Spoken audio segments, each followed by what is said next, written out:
دیکھیے آپ بخوبی جانتے ہیں کہ جو ریزنز انہوں نے جموں کشمیر کو ڈاؤن گریڈ کرنے کا دیا ہے جب ری آرگنائزیشن نے 5 اگست کو پیش کیا ہے، اس کے بیک گراؤنڈ میں جو ریزنز دیے ہیں وہ آج کے دن پر سارے کھوکھلے ثابت ہو رہے ہیں۔ وہ ہم نہیں کہہ رہے ہیں، وہ لوگ بھی کہہ رہے ہیں کہ جنہوں نے باجپا کو اچھا خاصا مینڈیٹ بھی دیا ہے۔ میں جموں کشمیر کی بات کر رہا ہوں، جنہوں نے باجپا کو 2 لوک سبھا اور راجیہ سبھا ایم پی دیے ہیں، 25 سیٹیں 2014 میں دی ہیں، بڑے جوش و خروش کے ساتھ 5 اگست کو سیلیبریٹ کیا۔ آج وہ لوگ بھی محسوس کر رہے ہیں کہ جو 5-6 اگست کو 2019 میں مرکزی سرکار نے فیصلے لیے وہ جموں کشمیر کے عوام کے ہت کے فیصلے نہیں ہیں، اور آج ان کی خود کی اتھارٹیز، چاہے آپ ملیٹنسی کم کرنے کی بات جو وہ کیا ہے انہوں نے اسی پر نہیں کہا، جب انہوں نے ڈیمانیٹائزیشن کیا تب بھی دیش کو ورگلایا اور کہا کہ اس سے ملیٹنسی کم ہو جائے گی، ان کی فنڈنگ رک جائے گی۔ کیا تب سے 2018 سے لے کر آج تک ملیٹنسی کم ہوئی؟ اب 2005 میں انہوں نے کہا کہ یہی ایک طریقہ ہے جس سے جموں کشمیر میں امن آئے گا۔ کیا آج جموں کشمیر میں امن ہے؟ کیا آج یہاں پر ملیٹنسی کم ہوئی؟ کیا آج انکاؤنٹر جگہ جگہ نہیں ہو رہے؟ کیا نئے نوجوان ملیٹنسی میں نہیں جا رہے؟ تو یہ ساری ان کو اپنے ووٹ بینک پورے دیش میں پکانے کے لیے جموں کشمیر کو ایک بیٹل فیلڈ بنایا، اس کو ایک تجربہ گاہ بنایا تاکہ ریسٹ آف دی کنٹری میں یہاں کی غلط شکل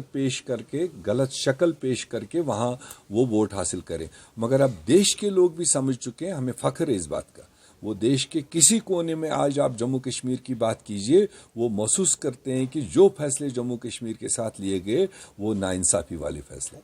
دیکھو گپکار ڈکلیریشن جس کو آپ کہتے ہیں، پہلے آپ سب لوگوں کو اس کا کنٹینٹ پڑھنا چاہیے، ورنہ یہ گپکار ڈکلیریشن کر کے اس میں کنفیوژن بہت ہے۔ 3 اور 4 اگست 2019 میں شام کو سری نگر کے گپکار پر وہ ساری پارٹیز اکٹھے رہی جو بی جے پی کے ہمراہ نہیں تھے، نان بی جے پی مین سٹریم پارٹیز وہاں جمع ہوئی۔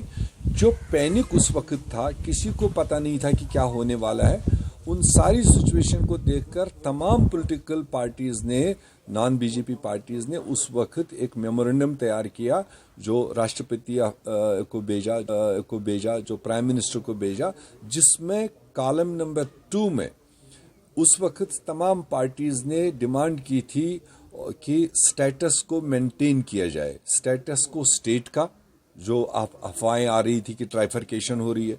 اس کو انہوں نے اپیل کی تھی کہ اس کو مینٹین کرو، یا 370-35A کو ہٹانے کی بات تھی تو اس کو اپیل کی گئی کہ اس وقت اس کو چھیڑ چھاڑ نہ کیا جائے، اسمبلی چناؤ کراؤ، لوکل گورنمنٹ بننے دو، پھر جہاں پر بھی تھوڑی بہت امینڈمنٹ ضرورت ہے، کیونکہ کچھ طبقے ناانصافی محسوس کر رہے تھے جموں کشمیر میں، ان ناانصافیوں کو اب وقت آیا ہے ان کو اسٹیٹ اور سینٹر دونوں مل کر کے ان کو درست کر سکتے ہیں۔ اس کے لیے آج کے دن پر اس کو سٹیٹس کو رکھا جائے۔ اب 5 اور 6 اگست کو تو انہوں نے لے لیا،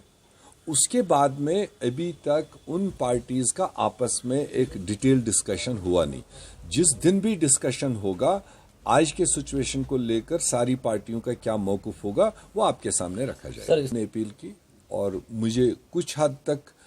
تھوڑی بہت سیٹسفیکشن ہوئی ہے کہ جب یہ واقعہ سرزد ہوا ہے شوپین کا اور 3 بچوں کے لاحق مرڈر کا، تو اس کے بعد میں سب سے پہلے آئی جی کشمیر نے جو ایمانداری کے ساتھ میں اوپن اعلان کیا کہ انویسٹیگیشن ہوگی، جو ملوث ہوگا اس کو سزا دیا جائے گا، اور اس کے بعد آرمی نے بھی اپنا انکوائری بٹھایا، اور جو ابھی تک رزلٹ سامنے آئے کہ آرمی نے کرسٹل کلیئر بتا دیا کہ یس یہ 3 بچے ملٹنٹ نہیں تھے، جو مسٹیکن آئیڈینٹی کی وجہ سے یہ ہوا ہے، اور اس میں جن لوگوں نے ان کو پیش کیا ہوگا تو ان کی بھی اس وقت کارروائی چل رہی ہے۔ مجھے امید ہے کہ ان انوسنٹ نوجوانوں کے وارثوں کو انصاف ملے، اور اس کو پائی تکمیل تک آرمی اور Jammu Kashmir police joint investigation کر کے جو ان کو انصاف چاہیے ان کے گھر والوں کو وہ ان کو ملنا چاہیے، اس پر ہم نظر رکھے ہوئے ہیں۔